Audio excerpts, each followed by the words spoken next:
Our new house was finally finished, and I was so excited that our new life was about to begin. But then my in-laws suddenly showed up. "We're going to live here now, so you need to move your parents out," they said. I was shocked and didn't understand what was happening, so I turned to my husband for help. He sighed and said, "This is how it is. You need to tell your mom and dad."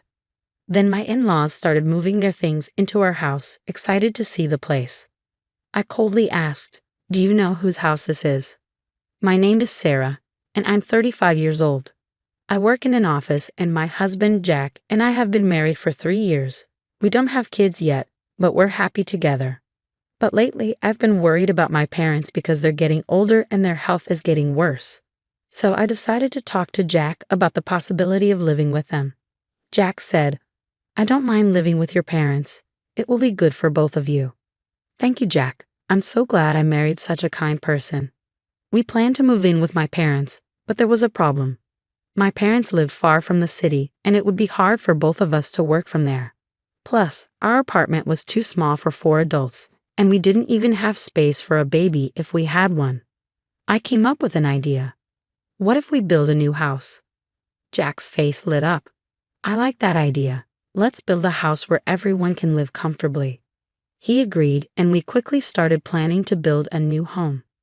When I told my parents, they felt bad at first, but when I explained we were thinking about the future, like when we have kids, they understood. It made me happy to see them supportive. Jack and I met with a real estate agent to discuss the details. We wanted to find a place close to a hospital for my parents and near a train station for us. We thought about how many floors the house should have and how big it should be. I asked my parents for their opinions, but they were just happy to live with us and left it to me. Jack, however, had many ideas and was very involved, which helped a lot. Every time we agreed on something, I got more excited, knowing we were getting closer to our dream house. After a lot of planning and research, we finally hired a contractor and were ready to start building. Building the house was a lot of work, and because we were both working, it took a long time. We were exhausted, but happy. The house layout was exactly what we wanted, and it felt like a big achievement after all the effort. But even though it was taking a while, we were still excited and looked forward to the day it was finished. Then my in-laws found out we were building a house, and they started calling me all the time. "Sarah, we're coming to visit. I heard you're building a house." "Yes, that's right. It should be ready by the end of the year." "That's wonderful. Tom is doing great. Why don't you come by sometime and we can talk more?" My husband and I went to visit them for the weekend. When we got there, they greeted us with big smiles. "Congratulations on your new house. Isn't it exciting to build a home?" my father-in-law said, smiling as if it was his own. "Yes, I'm really looking forward to it. I want everything to be perfect, but I also want to move in as soon as possible. It's been a busy time," I replied. We talked excitedly about the house. "Oh, I want to see the floor plan," my mother-in-law said. Jack showed her the pictures on his phone. "Wow, this house is huge. There's plenty of room for everyone," she said. "Yeah, we're planning to live with my parents, so we need this much space." "Living with your parents?" My in-laws looked at Jack, surprised. "You're moving in with Sarah's parents?" "Yes, that's right. Sarah's parents have been having trouble with their legs and hips lately, so we decided to move in with them. That's why we bought a new house." "I see. Well, good luck then." I could tell that my mother-in-law and father-in-law's tone had changed. I started to understand why they weren't happy about this. They probably didn't like the idea of my parents living with us instead of them. So I decided to change the subject. "How are you guys doing? Are you feeling okay?" "We're fine. Nothing has really changed." "Yeah, just the same old routine." "All right then. Let's talk about the new house. Do you know which room your parents will take?" "Oh, we're thinking about this room." My husband didn't seem to notice that his parents were upset, but I could tell that they weren't too happy about my parents moving in with us. They didn't like that my parents were a priority over them. I felt a little bad for them, but since we were building the house with my parents in mind, I thought they should understand. But it seemed like my in-laws didn't see it that way. The house was coming along nicely. Every time I visited, it looked more like our dream home. I was excited, but I also wanted to make sure everything was done properly. I went to see the house with my parents, and they were so happy to see it. I was glad I could do something special for them. But there was something bothering me. My husband had been visiting his parents more often, especially on weekends. Are you visiting your parents again this weekend? Yes. You've been going a lot lately. I need to take care of them. That's why I'm visiting them on my days off. That's so thoughtful of you. Do you want me to come with you? I was worried that my in-laws might be upset. I knew they would be sad that they weren't living with us. So I thought I could help out and show them kindness too. But my husband said, no, it's fine. I'm okay, and went by himself. I was okay with that, but let him know that I'd be there if he needed me. The house was finally done. When the moving day arrived, my husband and I were so excited. We packed up our things and headed to our new house with big smiles on our faces. When we arrived at our new home, I was so excited to finally see it. The house was stunning, and I couldn't help but say wow as I looked at it. I was imagining a life where I'd be cooking while my husband and kids played in the yard and we'd have barbecues together. It felt like the start of a new chapter.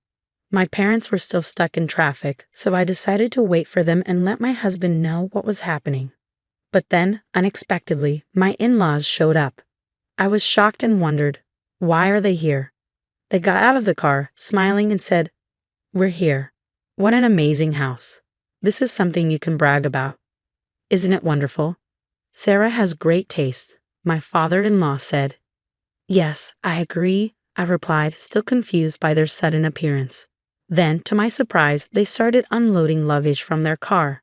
I rushed over to them. What are you doing? Why are you unloading that? They said, we're moving in today. You need to get rid of your parents. I was completely confused. What are you talking about? My mother-in-law sighed and explained, normally, a wife is supposed to take care of her husband's parents, so we should live here. What? No. Go call your parents. We're busy moving, I said, frustrated. I didn't understand, so I turned to my husband for help, but he just sighed and said, that's how it is. You need to talk to your mom and dad. I was shocked. This house was built for my parents to live with us. I can't let you do this, I said, my voice shaky with emotion. He got upset with me. You heard my mom. A wife is supposed to serve her husband's family. Well, think about your parents later. I couldn't believe what I was hearing.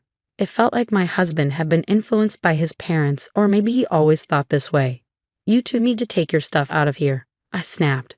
My mother-in-law and father-in-law ignored me and started going through the house as if it were theirs. They were admiring the place with big smiles, and I said coldly, do you know whose house this is? My mother-in-law looked at me and said, it's Jack's, of course. I couldn't hold back. Don't act like this is your home just because Jack is supporting you and built it for you, I said firmly. They were upset, not even letting me explain myself. It seemed like my husband hadn't told them about our finances. Why did he even build this house if he's just going to let your parents move in? They said. I felt terrible for Jack, realizing how much pressure he was under from his family. I couldn't take it anymore. I was tired of being misunderstood. If you insist on living here, then I will have to ask Jack to return the money I paid for this house, I said firmly. My in-laws looked at me confused. How much did you pay for this house? Probably nothing, right? $100? They laughed. But my husband didn't say anything, his face going pale. I looked him straight in the eyes and said, are you proud of yourself, letting this go on without telling the truth? He seemed lost and asked, what are you talking about? My mother-in-law tried to explain. Jack didn't want to say anything, so I had to tell them.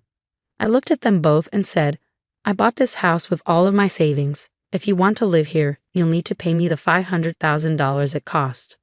Their eyes widened in shock. They looked at my husband for confirmation. When my in-laws asked my husband if I really bought the house, he quietly confirmed it. Sarah bought the house. She's head of her department, and her salary is much higher than mine. His parents were shocked. But you've been with your company for so long. Yeah, but I've made a lot of mistakes at work. I'm not moving up, and now I'm even taking a pay cut. I make less than a new graduate, my husband confessed. Suddenly, my in-laws switched their tone completely. They started pleading with me. Sarah, we're sorry for everything we said earlier. We were wrong. Please forgive us and let us live here. I was furious. No, I bought this house to live with my parents. I won't allow you to take their place. If you want to live here, You'll have to pay me $500,000. They looked at each other and said, "We don't have that kind of money." "Then you'll need to leave," I said firmly. "But we sold our house." "If you kick us out, we have nowhere to go," they pleaded. "Rent an apartment then." "I'm not letting you stay here. It's impossible for all of us to live under one roof," I said coldly. Then my in-laws began to cry. "We've made mistakes with our investments and are in debt. We sold our house and used our retirement savings to pay it off. We're too old now, and we have nowhere else to turn. We need you." I couldn't believe they were using this sob story. "If you need help, you need to go to your son. I'm not obligated to support strangers." "But we're your in-laws," they argued. "Why won't you help us?" "I'm sorry, but I can't stay married to someone who lets his parents try to take over the house like this." "I'm divorcing Jack," I said. Jack panicked. "You can't divorce me," he pleaded. "I want you out of the house now," I replied, standing firm. When he realized I was serious, he started to panic even more. My in-laws tried to beg me again, but I threatened to call the police if they didn't leave. They quickly ran out. Jack stayed calm but sad. "I'm still your husband. I have the right to stay here. If you stay, I'll sue you and have you kicked out," I told him, and he quickly left with his belongings. If his workplace found out about the lawsuit, he would be fired, and he knew that. So he left in a hurry. When my parents arrived, they were shocked to find my husband gone. I explained what had happened, and they were grateful for my decision. They thanked me for standing up for them. It was a relief to have taken control of the situation. I felt glad I got rid of those selfish people before we had kids. After the divorce was finalized, I was living comfortably in our new house with my parents, free from all the drama.